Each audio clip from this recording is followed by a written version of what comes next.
Shalom, shalom, peuple de Dieu, que la grâce et la faveur de Dieu vous soient multipliées pleinement, en abondance, au centuple, j'allais dire aussi, au nom précieux de Jésus-Christ de Nazareth.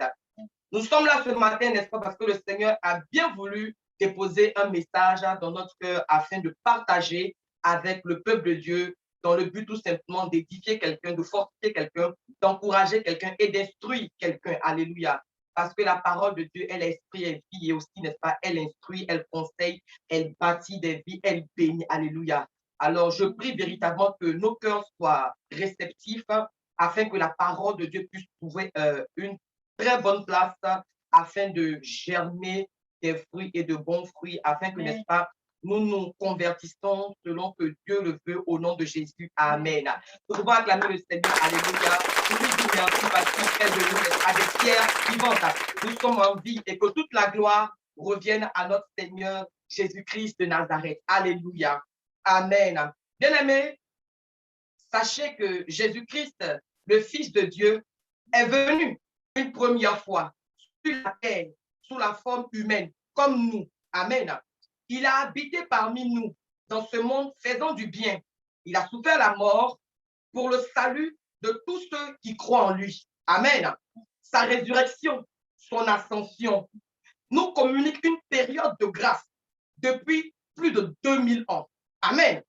Mais le temps de sa grâce est sur le point de prendre fin d'une manière subite et extraordinaire, par un avènement dont nous ne parlons pas assez souvent. Alléluia. Le retour de Jésus. C'est une vérité aussi importante qui mérite, n'est-ce pas, d'être connue. D'où le thème de mon message ce jour, l'époux revient. Dès là où tu es, il faut répéter, l'époux revient. Oui, l'époux revient, alléluia. L'époux revient, alléluia. Gloire à Dieu. Bien aimé, un jour, n'est-ce pas, les disciples ont posé une question au maître, c'est-à-dire à Jésus. Quand je parle de disciples qui vont poser une question à Jésus, ce sont des personnes qui ont marché avec lui. À un moment donné, ils ont marché quand, à un moment donné, ils vont poser une question à Jésus. Certainement que s'ils ont posé la question là, c'est par rapport à tout ce que le maître, n'est-ce pas, leur a inculqué, leur a donné, n'est-ce pas, comme enseignement, c'est-à-dire à tout ce qu'ils ont entendu là, leur a donné, n'est-ce pas, de poser une question, mais vraiment une très, très grande question. Et on voit cette question, n'est-ce pas, dans le livre de Matthieu 24, au verset 3. Les disciples, ceux qui ont marché avec Jésus, vont dire comme ça, dis-nous, quand cela arrivera-t-il et quel sera le signe de ton avènement et de la fin du monde? Alléluia. Oui, Seigneur, tu dis, tu parles du retour, tu parles de ton retour et tout ça. Mais on est ensemble, c'est comment? Ton retour là, c'est quand? Donc, ce sont les disciples qui posent ça au maître. Alléluia. Et regardons la réponse de Jésus dans ce même chapitre de Matthieu 24 au verset 36. C'est Jésus qui répond. On lui a posé une simple question. Papa, tu reviens quand? Une réponse vraiment très longue. Alléluia. Quand vous méditez tout le chapitre de Matthieu 24, vous allez voir la réponse que Jésus a donnée au maître là. À la question de savoir, tu reviens quand? Il dit, pour ce qui est du jour et de l'heure, personne ne le sait, ni les anges des cieux, ni le Fils, mais le Père seul. Alléluia. Gloire à Dieu. Ça, c'est juste un bout de réponse que j'ai donné, mais quand vous méditez, vous allez voir la réponse que Jésus a donnée là. C'est beaucoup comme ça. Alléluia. Alors, permettez-moi, pardon, de vous donner une liste non exhaustive des signes qui prouvent que Jésus-Christ revient. Quand je parle de liste non exhaustive, ça veut dire qu'en fait, c'est pas forcément complet, c'est pas tout. Mais j'ai pu repérer, n'est-ce pas, 10 signes essentiels qui pourront, n'est-ce pas, nous aider à comprendre effectivement, ou nous prouver le retour de Jésus. Alléluia.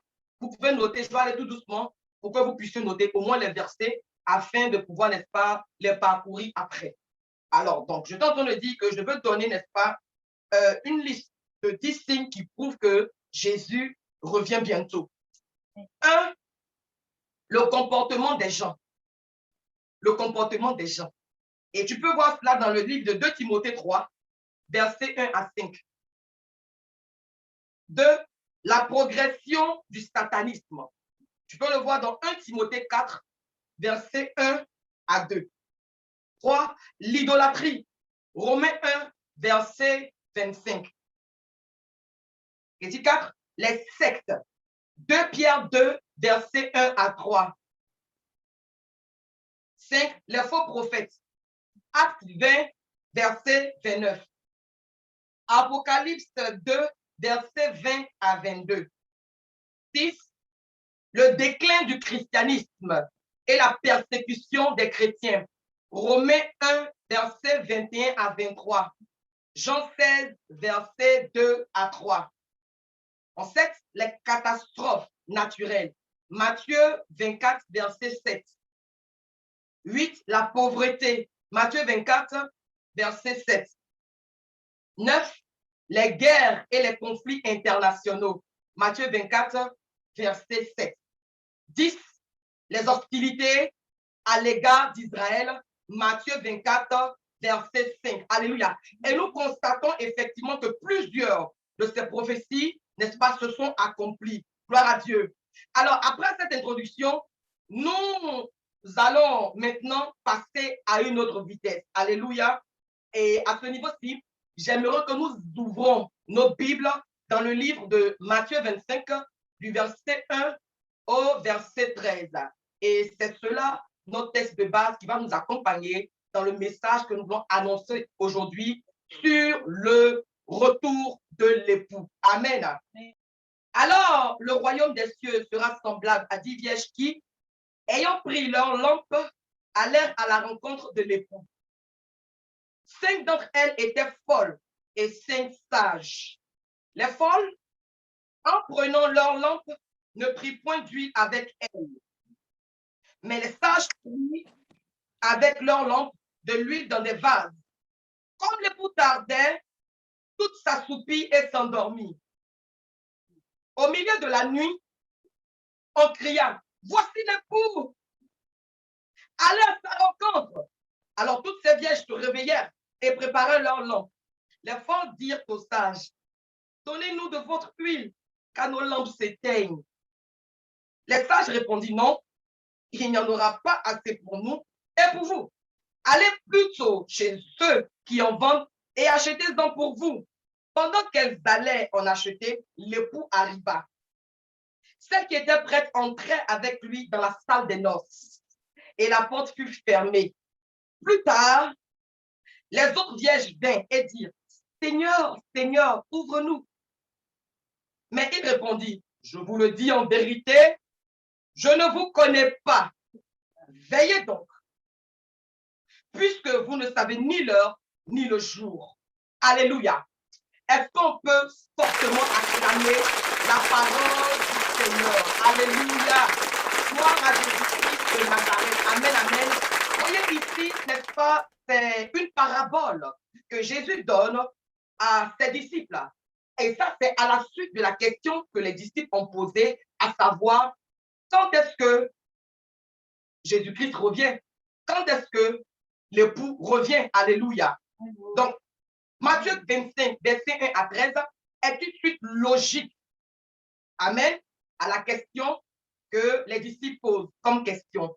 Et Jésus, effectivement, dans ce passage-là, va utiliser une parabole. On appelle cela la parabole des 10 vierges, pour exprimer quelque chose à ses disciples-là. Oui, effectivement, c'est quoi la parabole? La parabole, c'est un récit allégorique des livres saints, oui, sous lequel se cache un enseignement. Alléluia. Gloire à Dieu. Alors, de quoi il s'agit dans ce passage? Dans ce passage, il s'agit, n'est-ce pas, de l'histoire des 10 vierges. Des 10 vierges qui allaient à la rencontre de l'époux.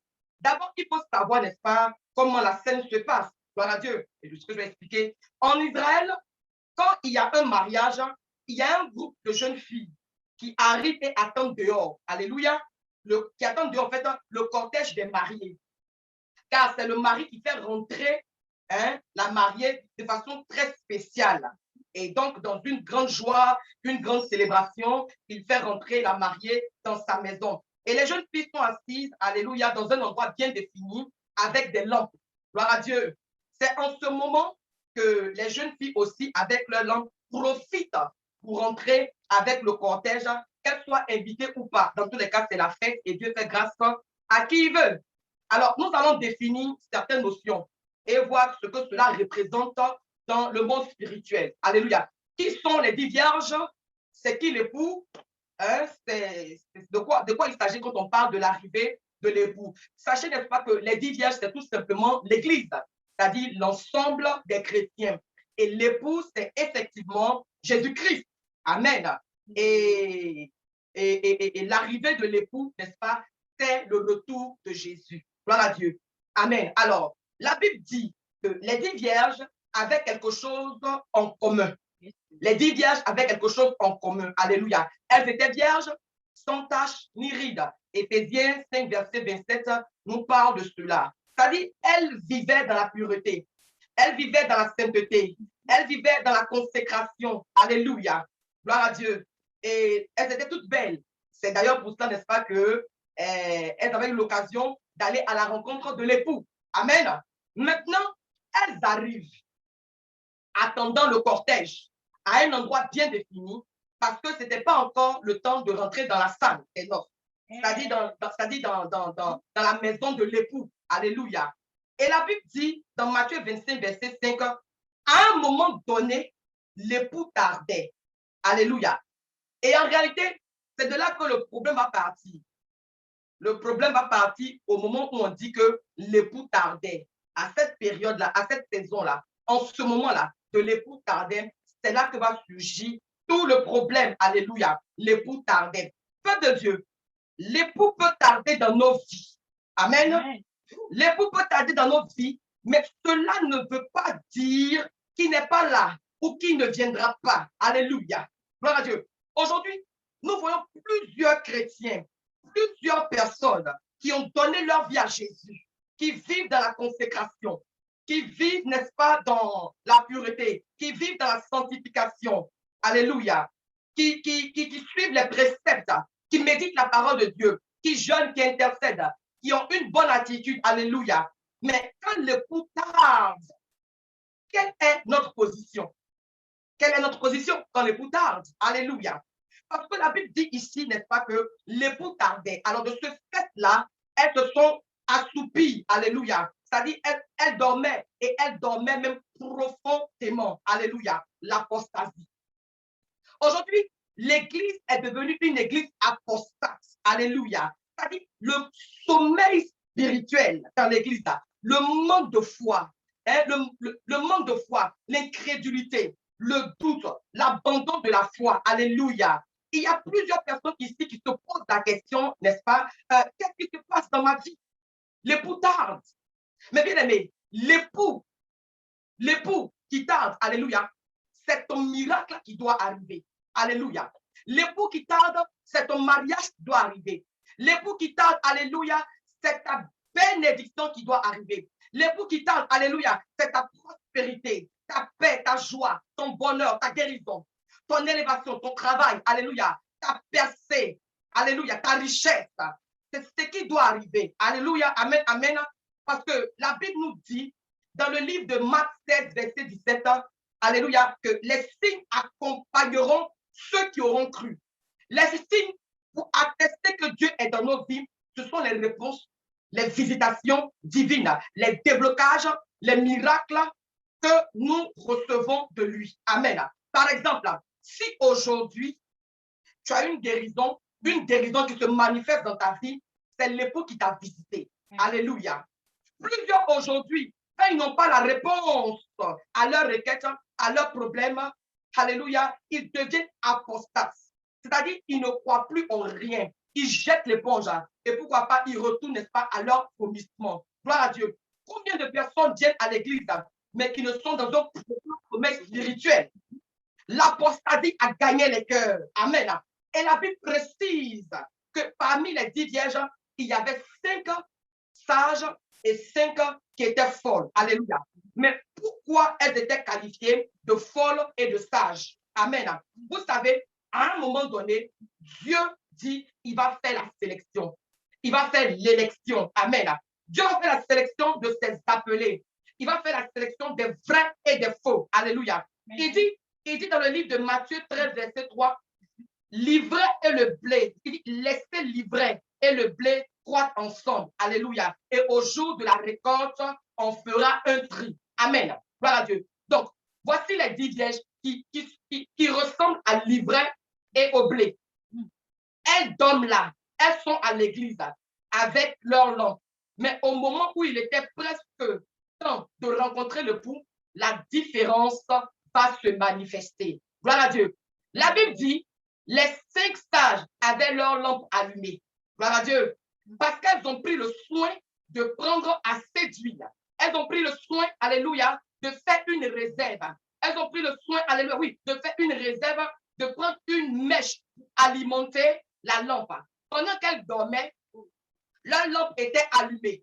Pendant qu'elles dormaient, leur cœur était toujours allumé parce qu'elles avaient un bon fondement.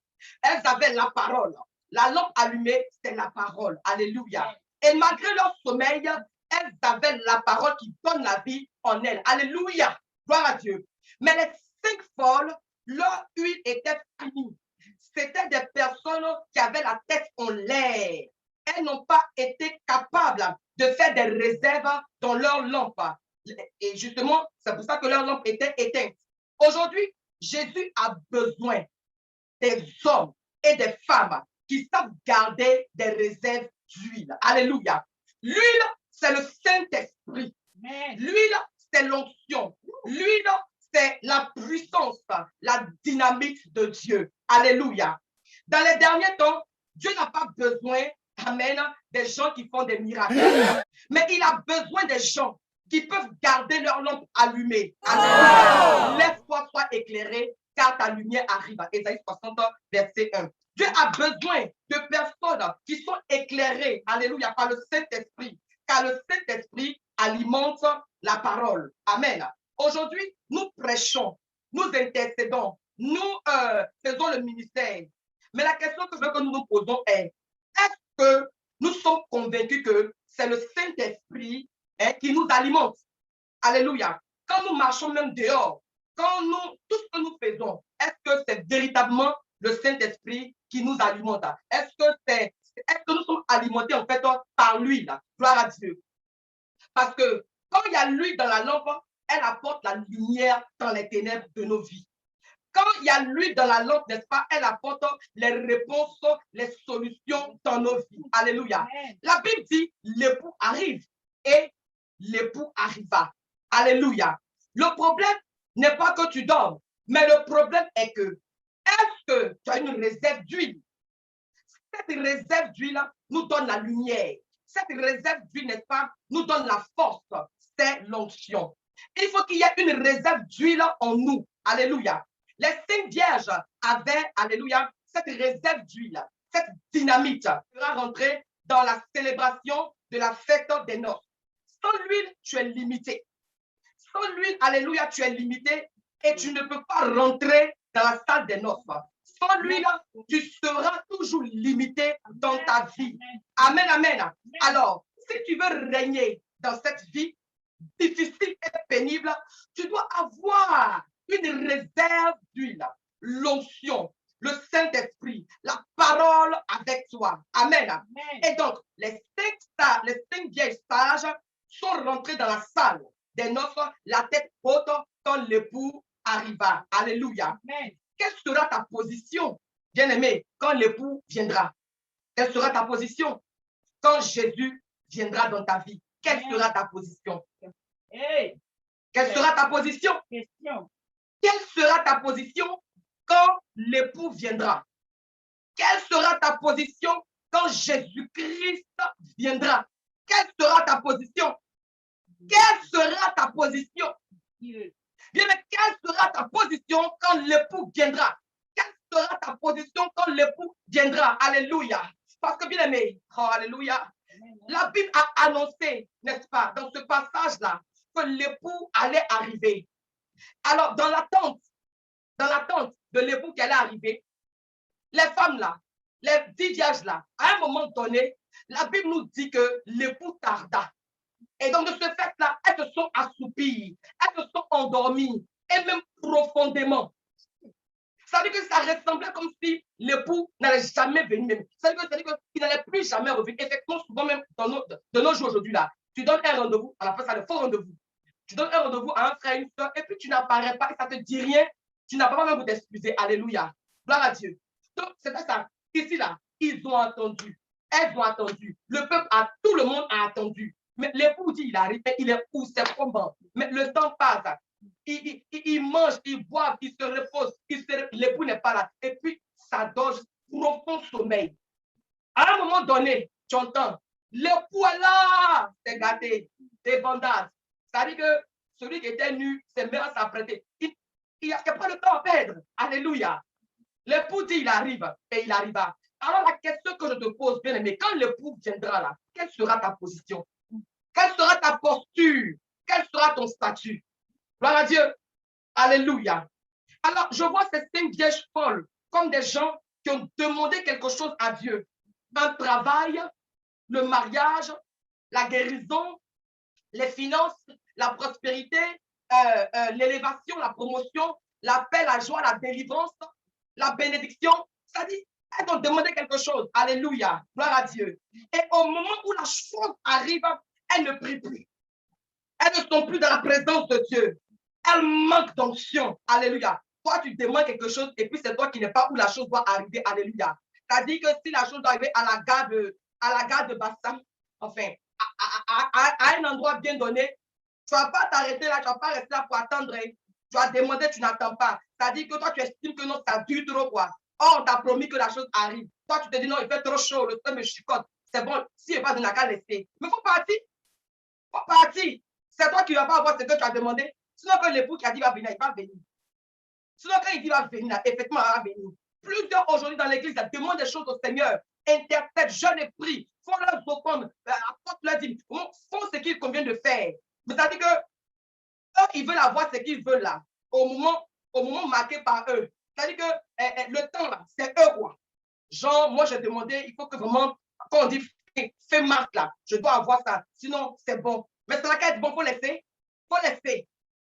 Faut laisser. Ce qui va se passer là, c'est que ton cadeau là, ça va arriver. Tu vas voir et puis tu n'auras pas parce que tu n'es pas à la place convenue. Alléluia. C'est cela. Donc, c'est ce qui me fait penser, c'est ce à quoi me fait penser ces 5 vierges folles là. Ces chrétiens qui demandent des choses au Seigneur. Quand tu as demandé là, c'est pas dans le péché que tu as demandé. Tu étais dans la consécration, dans la prière, et puis tu as demandé ça. Donc, quand ça va venir là, ça te trouve où? Alléluia. Gloire à Dieu. Et aujourd'hui, plusieurs personnes, n'est-ce pas, vivent cela. Tu demandes quelque chose et la chose arrive et ta lampe est éteinte parce que tu n'as plus de réserve d'huile. Amen, amen. Et je veux dire au peuple de Dieu, n'est-ce pas, que ce jour, malgré que tu sois assise dans l'église, Dieu choisira toujours celles qui ont leur lampe allumée, celles qui ont leur réserve d'huile. Alléluia. Gloire à Dieu. Tu es ici dans cette église et il y a beaucoup de choses que tu demandes. Amen. Tu demandes beaucoup de choses. Et la venue de l'époux pour toi peut être ta délivrance. La venue de l'époux pour toi peut être ton salut. La venue de l'époux pour toi peut être, n'est-ce pas, ta guérison, peut être ta bénédiction. La venue de l'époux pour toi, alléluia, qui m'entend, qui me voit, ça peut être tout simplement, n'est-ce pas, ton miracle, peut être ton témoignage, peut être ton mariage, peut être ta percée. La venue de l'époux pour toi peut représenter beaucoup de choses. Alléluia. Gloire à Dieu. Ça pourrait représenter vraiment ta vie de prière qui prend de l'ascension, ta vie de méditation qui s'augmente, les dons spirituels. Alléluia. Gloire à Dieu. Amen, amen. Mais quand l'époux arrive, quelle est ta position? C'est-à-dire tu assises sans lampe, sans huile. Alléluia. Et la Bible dit, dans les derniers temps, nous sommes dans les derniers temps. Frères, nous sommes dans les derniers temps. Alléluia. Et les vrais adorateurs adoreront Dieu en esprit et en vérité. L'esprit, c'est l'huile. L'esprit, c'est la vérité. C'est la lampe. C'est la lumière. Alléluia. Église, réveille-toi. Église, lève-toi.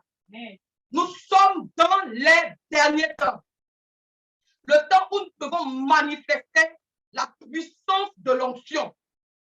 Dieu ne veut pas seulement, n'est-ce pas, Dieu ne veut pas seulement venir trouver une église sans tache ni ride, ni rien de semblable. Alléluia. Mais il veut venir trouver une église forte, une église puissante, une église remplie d'onction, non pas une église apostate, non pas une église endormie. Alléluia. Gloire à Dieu. Oui, il veut venir trouver une église sage. Et on voit cela, n'est-ce pas, dans le livre, dans le Proverbe. Alléluia. Et une église sage, n'est-ce pas, c'est cette église-là qui se lève tôt le matin pour prier. c'est la femme insensée. Elle renverse sa maison. Bien-aimé dans le Seigneur, vraiment, voici le message que le Seigneur a mis dans mon cœur pour son peuple. Et je veux conclure tout simplement avec la lecture de quelques versets. Alléluia. Je veux conclure avec la lecture de quelques versets. 1 Thessaloniciens 5, versets 23 à 24. 1 Thessaloniciens 5, versets 23 à 24. Il est écrit que le Dieu de paix vous sanctifie lui-même tout entier et que tout votre être, l'esprit, l'âme et le corps soient conservés irrépréhensibles lors de l'avènement de notre Seigneur Jésus-Christ. Celui qui vous a appelé est fidèle et c'est lui qui le fera. Alléluia. Nous allons lire 2 Pierre 3, verset 9. 2 Pierre 3, verset 9. Le Seigneur ne tarde pas dans l'accomplissement de la promesse, comme quelques-uns le croient, mais il use de patience envers vous, ne voulons pas qu'aucun périsse, mais voulons que tous arrivent à la repentance. Amen. Amos 4, verset 12. Amos 4, verset 12. Prépare-toi à la rencontre de Dieu. Oh, famille Nouvelle Alliance. Prépare-toi à la rencontre de ton Dieu, peuple de Dieu. Amen. Et nous allons lire finalement Joël 2, versets 12 à 13. Maintenant encore, dit l'Éternel, revenez à moi de tout votre cœur, avec des jeûnes, avec des pleurs et des lamentations. Déchirez vos cœurs et non vos vêtements, et revenez à l'Éternel votre Dieu, car il est compatissant et miséricordieux, lent à la colère et riche en bonté. Il se répand des mots qu'il envoie. Alléluia. Gloire à Dieu. Et finalement, je voudrais qu'à la suite de ce message, chacun rentre véritablement au-dedans de lui, afin de s'examiner pour voir si effectivement l'apostasie n'a pas gagné ton cœur. Amen. Si véritablement tu es alimenté par l'huile, par le Saint-Esprit, et pourquoi pas demander pardon à Dieu dans une sincère repentance. Car le peuple de Dieu n'a pas toujours été à la hauteur du sel de la terre et de la lumière du monde. Que chacun puisse se préparer véritablement pour la venue de l'époux. Car Jésus-Christ revient. Et c'est la vérité, ce n'est pas un conte de fées, ce ne sont pas, n'est-ce pas, des fables, ce ne sont pas des racontars, c'est une pure vérité. Le retour de Jésus-Christ, le retour de l'époux est une vérité qui dépasse la réalité. Ça va arriver. Plusieurs signes ont démontré cela. Plusieurs choses se sont passées, n'est-ce pas, tirées même de la... Quand on regarde les Écritures, on peut constater sous nos yeux plusieurs prophéties annoncées depuis des temps se sont accomplies. Alléluia. Alors, si des prophéties se sont accomplies, ce qui reste là, ça va arriver aussi. Alléluia. Donc, véritablement, je voudrais inviter chacun, lancer un grand appel au corps du Christ, lancer un grand appel à celui-là véritablement qui aime le Seigneur, qui a accepté le Seigneur comme son Seigneur et son sauveur personnel, mais qui à un moment donné s'est déconnecté, qui à un moment donné, n'est-ce pas, pour une raison ou une autre, s'est déconnecté, est retourné dans ses vomissements. Alléluia. Je veux vraiment m'adresser aux enfants de Dieu vraiment qui ont touché au feu étranger, qui sont en train de nager, n'est-ce pas, dans le feu étranger, dans ce qu'on appelle communément juju. Alléluia. Je veux dire à quelqu'un ce matin, vraiment, toi qui me suis, que tu n'as pas besoin de toucher à un feu étranger pour être positionné. Tu n'as pas besoin, n'est-ce pas, de côtoyer, de flirter avec un feu étranger, n'est-ce pas, pour pour être valable en fait dans la société, pour être reconnu dans la société, pour être apprécié. En fait, c'est parce que tu ne sais pas qui tu es en fait. Sinon, dans la pensée de Dieu, quand tu te créais là, tout ça, tout ce que tu recherches, tout ce que tu cherches là, en réalité, c'est déposé en toi. La semence est en toi. C'est pourquoi tu cours, tu te casses le dos, tu comprends. C'est pourquoi vraiment tu te bats et tu te débats pour aller faire des sacrifices humains, des sacrifices des animaux. Alléluia. Pour avoir la gloire. Ce n'est pas nécessaire. Ce n'est pas nécessaire. J'ai une bonne nouvelle pour toi. Ce n'est pas nécessaire. Il ne faut pas gaspiller ton argent chez les marabouts. Il ne faut pas gaspiller ton argent chez les péticheurs. Il ne faut pas gaspiller ton argent chez les devins. Alléluia. La plénitude est en Jésus-Christ. La plénitude est en Jésus-Christ. C'est pour cela que le Seigneur a ouvert mon esprit pour te dire que l'époux qui tarde, ça peut être pour toi, n'est-ce pas, ta bénédiction qui tarde. Ça tarde. Ça ne veut pas dire que ça ne va pas arriver. Ça tarde. C'est en cours de téléchargement. C'est dans un processus. Ça va arriver. Ça va arriver. Et vraiment, soyez fortifiés véritablement avec la parabole des 10 vierges. On leur a annoncé que l'époux allait arriver. C'était une annonce. C'était une information irrévocable. C'était une information. Mais dans le cours de l'histoire, l'époux tarda. Dans le cours de l'histoire, il y avait, n'est-ce pas, comme de la lenteur. Dans le cours de l'histoire, n'est-ce pas, il y avait comme l'époux n'allait pas arriver en fait. Mais toi, tu dis, tu viens à quel moment? Est-ce que toi et lui, vous avez convenu de l'heure? Est-ce que toi et lui, vous avez convenu de l'heure? Il dit, il vient. Mais à aucun moment, je n'ai pas vu ici que non, on dit qu'il va venir à une certaine heure. Il dit, il vient. C'est une promesse. Alléluia. C'est une promesse. Alléluia. Je veux dire à quelqu'un en ce jour. Amen. Tu as reçu une promesse de la part de Dieu. C'est une promesse. C'est une promesse et elle est certaine. Elle est digne d'être reçue. Parce que autant marqué par Dieu, ça va arriver. Peuple de Dieu, réveillez-vous. Sortez, n'est-ce pas, de l'incrédulité. Sortez de l'apostasie. Sortez vraiment de toutes ces choses-là. Ne tombez pas dans un profond sommeil. Ne tombez pas dans le découragement. Vous dites non, cette affaire, ça dure, ça tarde. Depuis on prie Dieu, on ne voit rien. Et vraiment, soyez reconnaissant. Tu as la vie, c'est une grâce. Vrai. Tes deux yeux peuvent voir, c'est une grâce. Tes deux oreilles peuvent entendre, c'est une grâce. Alléluia. Tes mains fonctionnent, c'est une grâce. C'est-à-dire qu'il y a quelque chose en toi qui doit te donner de reconnaître, n'est-ce pas, de la bonté de Dieu. Il ne faut pas chercher ce que tu n'as pas encore, mais apprécie ce que tu as déjà. Alléluia. Et reste tranquille. Patience. En tout cas, je veux vraiment dire à quelqu'un que l'époux arrive. Et c'est la vérité.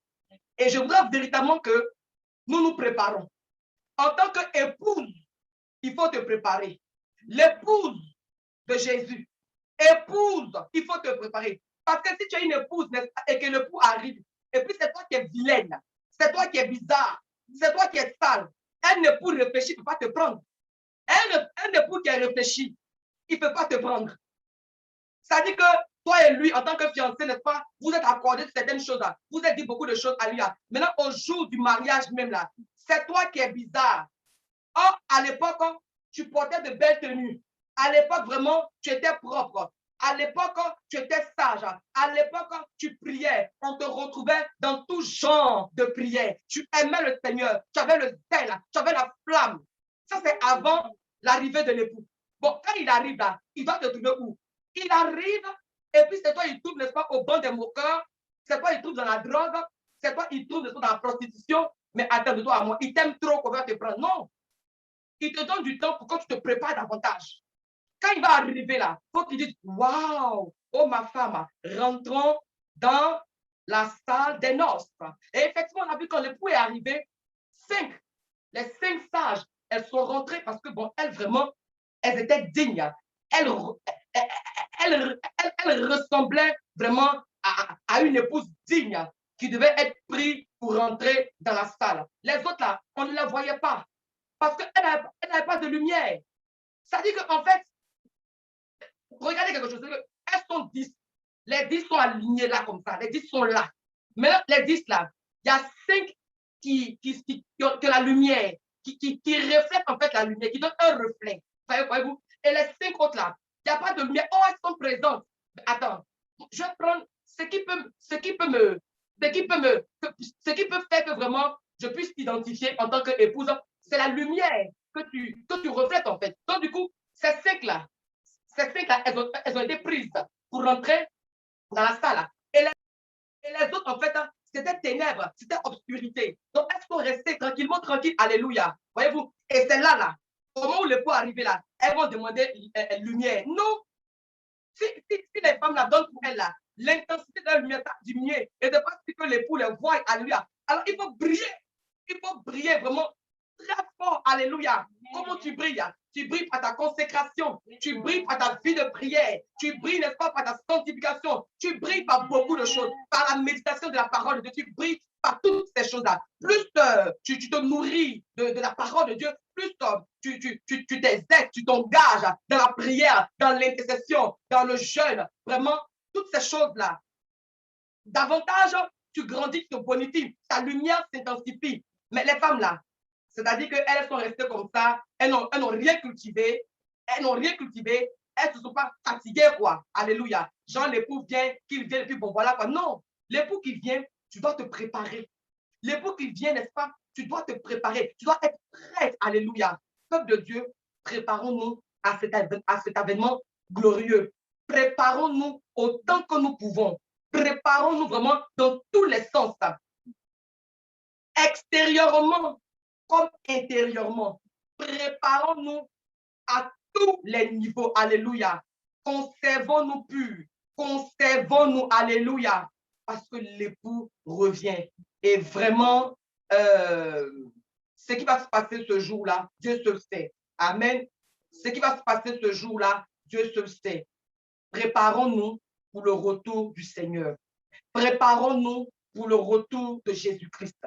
Préparons-nous pour le retour de l'époux. Quand il arrive, c'est certain, c'est la vérité. Il va arriver. Alléluia. Ce n'est pas parce que ça tarde que ça ne va pas arriver. Ça va arriver. Mais en réalité, il tarde pour que plusieurs, n'est-ce pas, puissent se positionner. Pour que plusieurs, n'est-ce pas, ne puissent pas rater. Parce que ce jour-là, frère, ce jour-là, il n'y a pas pardon. Il n'y a pas pardon. Je ne vais pas te décrire ce qui va se passer ce jour-là. Mais mon point sur ce jour, ce n'est pas que tu te prépares pour le retour de l'époux parce qu'il arrive, il est à la porte. Amen. Que tu sois, n'est-ce pas, à une position de choix. Que tu sois, n'est-ce pas, à une bonne place afin que lorsqu'il va arriver, il puisse te prendre et te faire rentrer dans la salle des noces. Que Dieu vous bénisse, que sa grâce et sa faveur vous soient multipliées en abondance dans le nom de Jésus-Christ de Nazareth. Je prie pour toi alors que nous terminons que vraiment le Seigneur te permette de pouvoir avoir accès à la salle de noces. Que le Saint-Esprit t'aide dans ta préparation. Que ce message vraiment nous donne de prendre conscience que nous ne marchons plus comme on veut marcher, mais qu'on marche selon les standards divins. Qu'on marche selon les standards divins. Au nom de Jésus, que Dieu te bénisse. Au nom de Jésus, amen. Bien-aimés, soyez richement bénis au nom puissant de Jésus-Christ de Nazareth. Paix et grâce sur vous. Amen, amen, amen.